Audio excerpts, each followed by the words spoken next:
Assalamualaikum warahmatullahi wabarakatuh. Di sini kami akan mempresentasikan hasil diskusi kami tentang perkembangan ejaan bahasa Indonesia yang beranggotakan Dwi Eka Hidayati, Rizka Nur Yudia, Tariska Anisti Aji, Nafisatul Khairah, dan Lia Nabila Jabelita.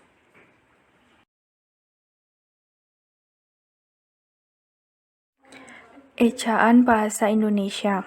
Bahasa Indonesia adalah bahasa persatuan yang mempersatukan seluruh suku yang ada di wilayah Negara Kesatuan Republik Indonesia, sekaligus sebagai identitas nasional sejak bertahun-tahun lamanya. Dengan demikian, sejarah bahasa Indonesia semakin maju dan dinamis. Oleh karena itu, perlu untuk terus melestarikan bahasa Indonesia. Salah satu caranya dengan menjaga keaslian bahasa Indonesia yang dilakukan dengan cara menuliskan kaidah-kaidah ejaan dan tulisan bahasa Indonesia dalam sebuah buku yang membahas tentang kebakuan ejaan. Yang kedua, menuliskan kaidah-kaidah ejaan dan tulisan disebut dengan pembakuan. Pembakuan berfungsi untuk menjamin ketersediaan buku pedoman. Buku pedoman sendiri berwujud kamus, ejaan, kaidah bahasa, dan penggunaan istilah. Buku pedoman perlu disediakan oleh lembaga bahasa untuk memudahkan masyarakat dalam menggunakan bahasa Indonesia. Pengertian ejaan. Ejaan merupakan cara menuliskan kata atau kalimat dengan memperhatikan penggunaan tanda baca dan huruf, menurut Yulianto dalam Kusmo. Sedangkan menurut Badan Pengembangan dan Pembinaan Bahasa 2016, ejaan adalah kaidah cara menggambarkan bunyi-bunyi berupa kata, kalimat, dan sebagainya dalam bentuk tulisan, berupa huruf-huruf, serta penggunaan tanda baca. Berdasarkan kedua pendapat di atas, ejaan adalah cara pelafalan dan cara penulisan tanda baca. Ejaan yang digunakan dalam berbahasa Indonesia telah berubah dan berkembang. Ejaan yang berlaku sekarang adalah Pedoman Umum Ejaan Bahasa Indonesia yang selanjutnya disebut dengan PUEBI. Selanjutnya, secara singkat ejaan. Ejaan dalam bahasa Indonesia diubah, dikembangkan, dan disempurnakan oleh Badan Pengembangan dan Pembinaan Bahasa, Kementerian Pendidikan dan Kebudayaan. Usaha tersebut menghasilkan Peraturan Kementerian Pendidikan dan Kebudayaan Nomor 50 Tahun 2015 tentang PUEBI. Pengubahan, pengembangan, dan penyempurnaan ejaan dalam bahasa Indonesia dilakukan selama 114 tahun, di mana dimulainya dari tahun 1901 sampai dengan 2015. Selama itu, berbagai nama disematkan pada ejaan bahasa kita.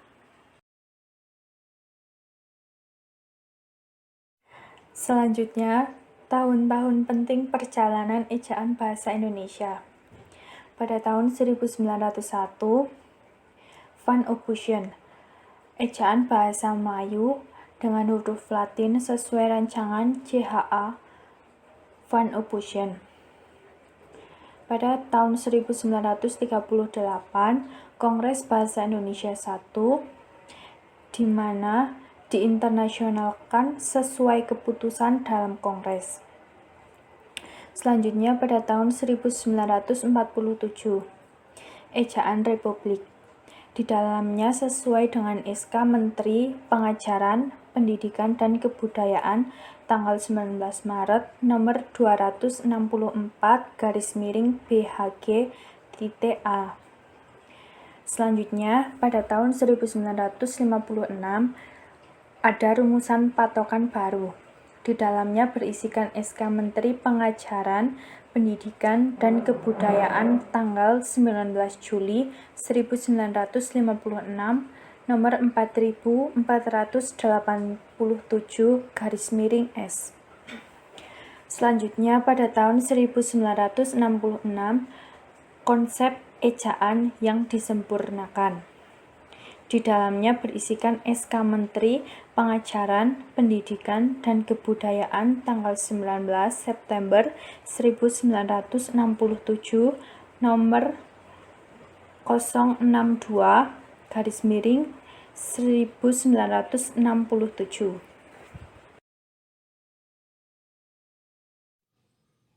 Tahun-tahun penting perjalanan ejaan bahasa Indonesia.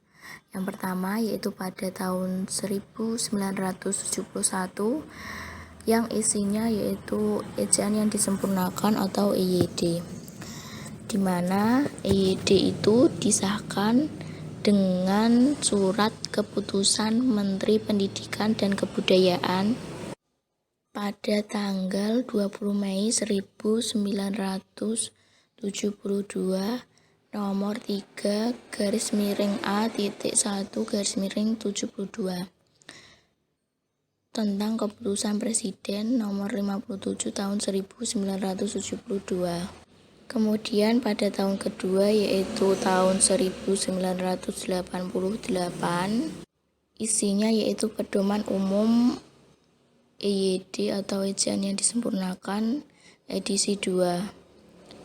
Keputusan Menteri Pendidikan dan Kebudayaan Republik Indonesia nomor 0543A/1987 pada tanggal 9 September 1987.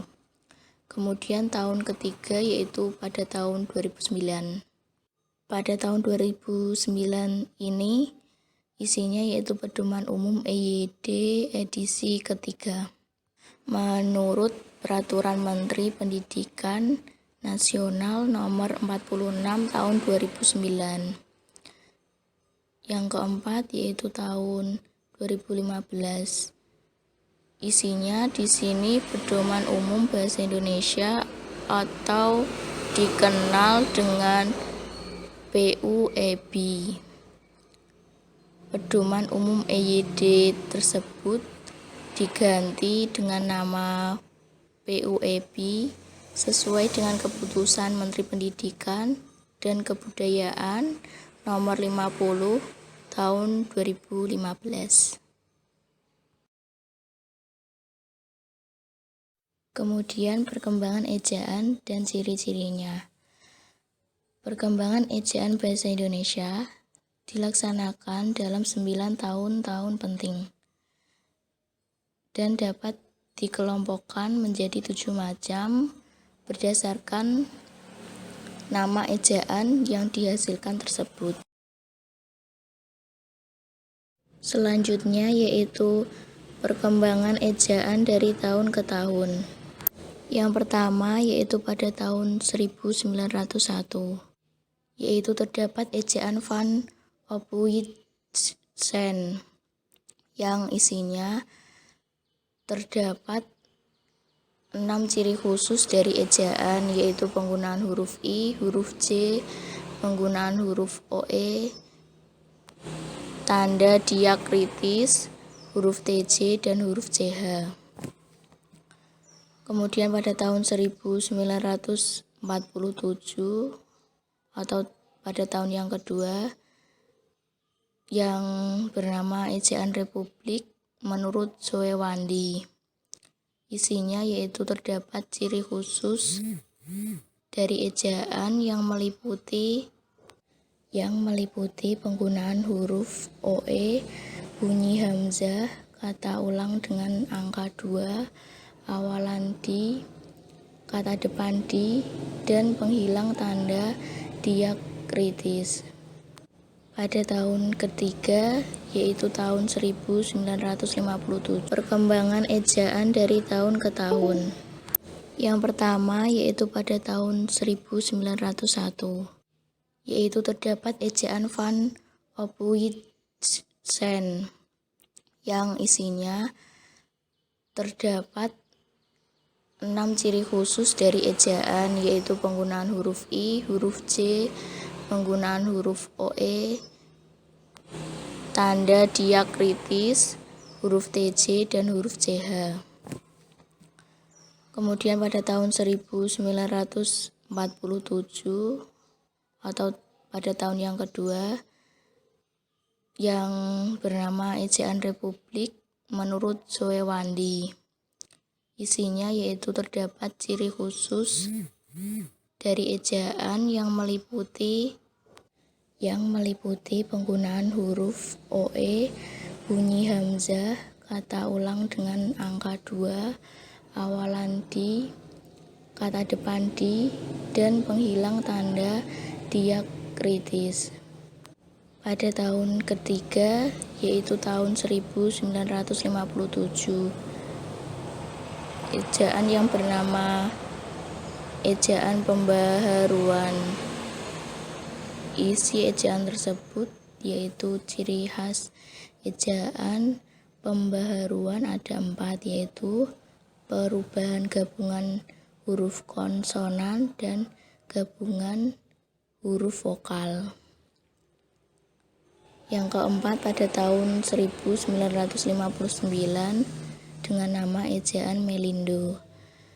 Ejaan Melindo tersebut berisi 6 ciri, yaitu konsonan huruf TJ, huruf NJ, huruf N, huruf S, dan diftong OI. Kemudian selanjutnya perkembangan ejaan dari tahun ke tahun. Yang kelima yaitu pada tahun 1966 dengan nama ejaan baru. Ejaan tersebut hampir tidak ada perbedaan, yang artinya di antara ejaan LBK dengan EYD tidak ada perbedaannya. Kemudian pada tahun 1972, 1988, dan pada tahun 2009 dengan nama ejaan EYD. Ejaan EYD tersebut terbagi menjadi ciri-ciri pada tahun 1972, 1988, dan 2009. Kemudian pada tahun selanjutnya yaitu tahun 2015 yang diberi nama ejaan PUEB. Ejaan PUEB ini isinya yaitu huruf vokal, huruf konsonan, huruf diftona, terdapat tambahan EI pada huruf kapital, aturan penggunaan lebih diringkas, dan pada huruf tebal terdapat penggunaan aturan sehingga hanya 2 aturan saja.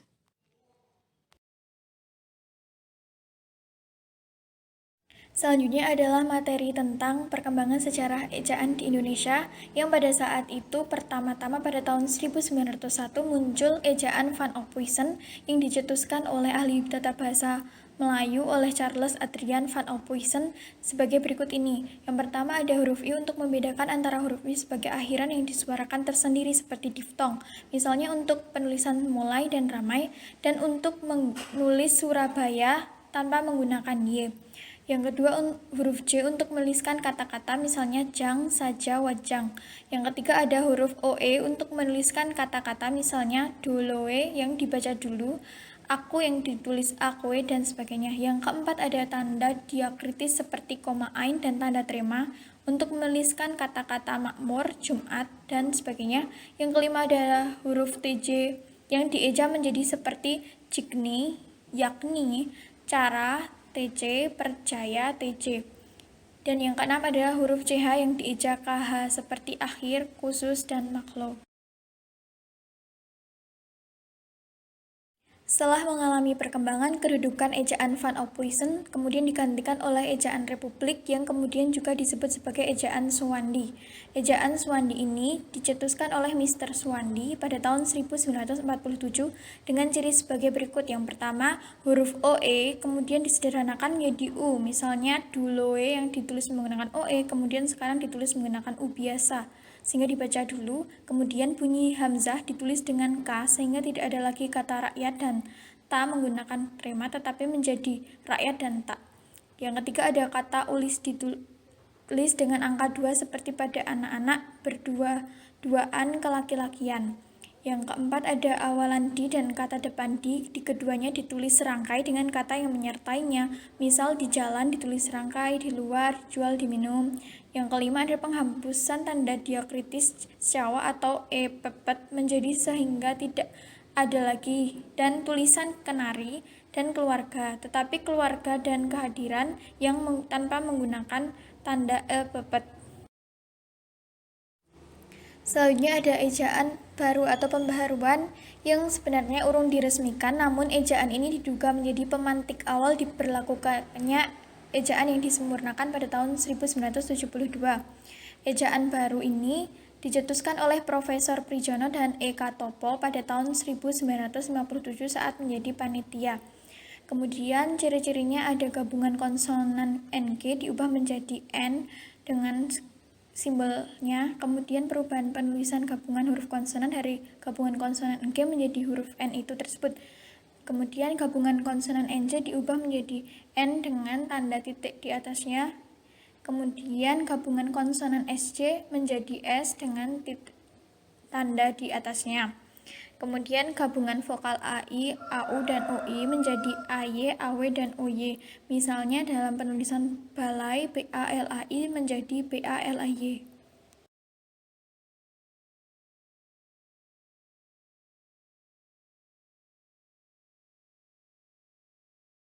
Selanjutnya ada ejaan Melindo yang merupakan bentuk penggabungan aturan penggunaan huruf Latin di Indonesia dan aturan penggunaan huruf Latin oleh Persekutuan Tanah Melayu pada tahun 1959.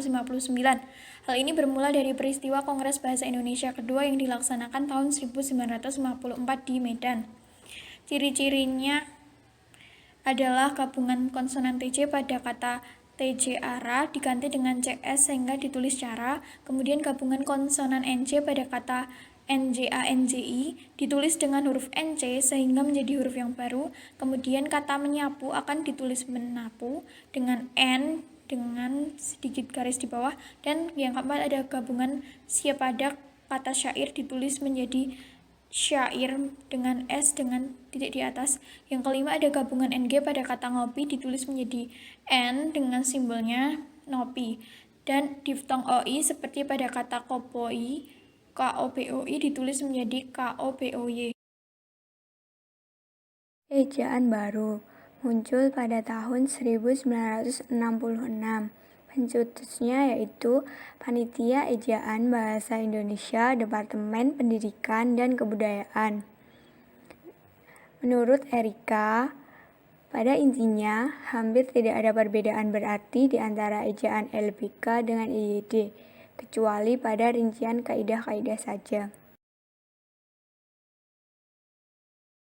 Ejaan EYD tahun 1972. Pencetusnya yaitu Panitia Ejaan Bahasa Indonesia Departemen Pendidikan dan Kebudayaan. Memiliki 7 ciri-ciri. Yang pertama, huruf diftong oi hanya ditemukan di belakang kata, misalnya oi pada kata amboy. 2. Bentuk gabungan konsonan KH, NG, NY, dan SY termasuk kelompok huruf konsonan. 3. Masih menggunakan dua istilah yaitu huruf besar dan huruf kapital. Yang keempat, penulisan huruf hanya mengatur dua macam huruf, yaitu huruf besar atau huruf kapital dan ejaan EYD tahun 1972. Pencetusnya yaitu Panitia Ejaan Bahasa Indonesia Departemen Pendidikan dan Kebudayaan. Memiliki 7 ciri-ciri. Yang pertama, huruf diftong oi hanya ditemukan di belakang kata, misalnya oi pada kata amboy. 2. Bentuk gabungan konsonan KH, NG, NY, dan SY termasuk kelompok huruf konsonan. 3. Masih menggunakan dua istilah yaitu huruf besar dan huruf kapital. Yang keempat, penulisan huruf hanya mengatur dua macam huruf, yaitu huruf besar atau huruf kapital dan huruf miring. Yang kelima, penulisan angka untuk menyatakan nilai uang menggunakan spasi antara lambang dengan angka. Misalnya 500 rupiah.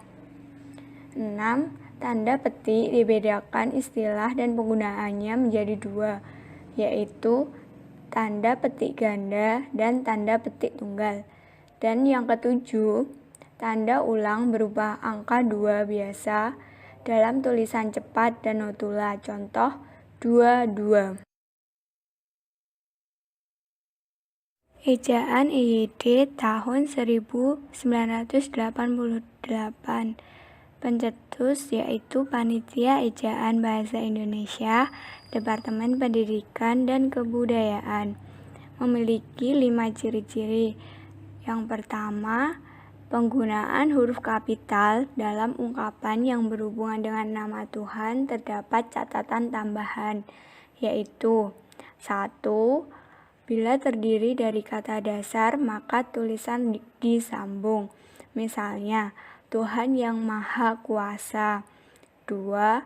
Bila terdiri dari kata berimbuan, maka penulisan dipisah. Misalnya, Tuhan yang Maha Pengasih. Yang kedua, huruf kapital sebagai huruf pertama nama orang diberi keterangan tambahan, yaitu jika nama jenis atau satuan ukuran ditulis dengan huruf kecil. Misalnya, mesin diesel 10 volt dan 5 ampere. Yang ketiga, huruf kapital yang digunakan sebagai nama khas geografi diberi catatan tambahan, yaitu 1. Istilah geografi bukan nama diri ditulis dengan huruf kecil, misalnya berlayar ke Teluk. 2. Nama geografi sebagai nama jenis ditulis dengan huruf kecil, misalnya gula Jawa. Ciri-ciri ejaan EYD tahun 1988 yang keempat yaitu huruf kapital yang digunakan sebagai nama resmi badan dan dokumen resmi terdapat catatan tambahan, yaitu jika tidak diikuti nama maka ditulis dengan huruf kecil, misalnya sebuah republik dan menurut undang-undang, yang berbeda dengan Republik Indonesia dan Undang-Undang Dasar 1945. Yang kelima, penulisan angka untuk menyatakan nilai uang menggunakan spasi antara lambang dengan angka terdapat catatan tambahan, yaitu 1. Untuk desimal pada nilai mata uang dolar dinyatakan dengan titik, misalnya 3.50 dolar. 2. Angka yang menyatakan jumlah ribuan dibubuhkan tanda titik, misalnya buku ini berusia 1999 tahun. Selanjutnya ada ejaan yang disempurnakan pada tahun 2009 yang dicetuskan oleh Panitia Ejaan Bahasa Indonesia Departemen Pendidikan dan Kebudayaan yang memiliki 4 ciri sebagai berikut. Ciri pertama, huruf diftong OI ditemukan pada posisi tengah dan posisi akhir dalam sebuah kata. Misalnya dalam penulisan boykot, BOIKOT, dan amboy, AMBOI. Yang kedua, bentuk KH, NG, NY, dan SY dikelompokkan menjadi gabungan huruf konsonan. Yang ketiga, penulisan huruf masih tetap mengatur dua macam huruf, yaitu huruf besar atau huruf kapital dan huruf miring. Dan yang keempat, tanda garis miring terdapat penggunaan tambahan, yaitu tanda garis miring ganda untuk membatasi penggalan-penggalan dalam kalimat untuk memudahkan pembacaan naskah. Lalu pada akhirnya tahun 2015 muncul ejaan PUEBI yaitu Pedoman Umum Ejaan Bahasa Indonesia yang dicetuskan oleh Badan Pengembangan dan Pembinaan Bahasa oleh Kemendikbud, yang memiliki ciri sebagai berikut. Pada ciri pertama, pada huruf vokal untuk pengucapan atau pelafalan kata yang benar digunakan diakritik yang lebih rinci, yaitu diakritik E dilafalkan E.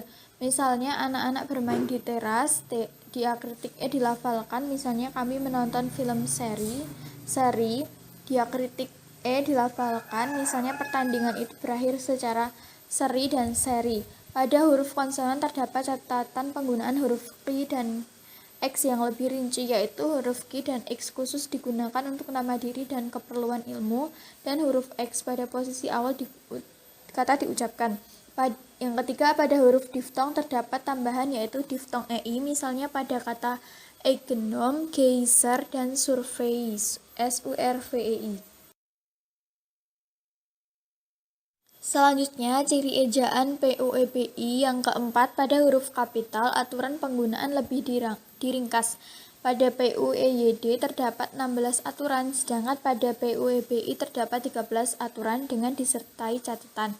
Yang kelima, pada huruf tebal terdapat pengurangan aturan sehingga hanya 2 aturan, yaitu menegaskan bagian tulisan yang sudah ditulis miring dan menegaskan bagian karangan seperti judul buku, bab, atau subbab.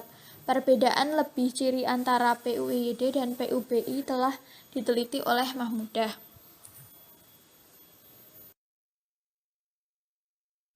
Menurut Mahmudah, terdapat 7 perbedaan secara substantif antara PUEYD dengan PUEBI.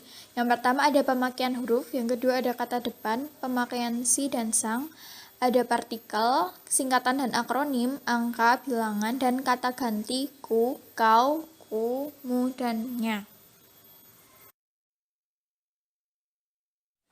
Sekian presentasi dari kelompok 7 tentang sejarah perkembangan ejaan bahasa Indonesia. Kurang lebihnya kami memohon maaf. Terima kasih atas perhatiannya dan sudah menonton. Wassalamualaikum warahmatullahi wabarakatuh.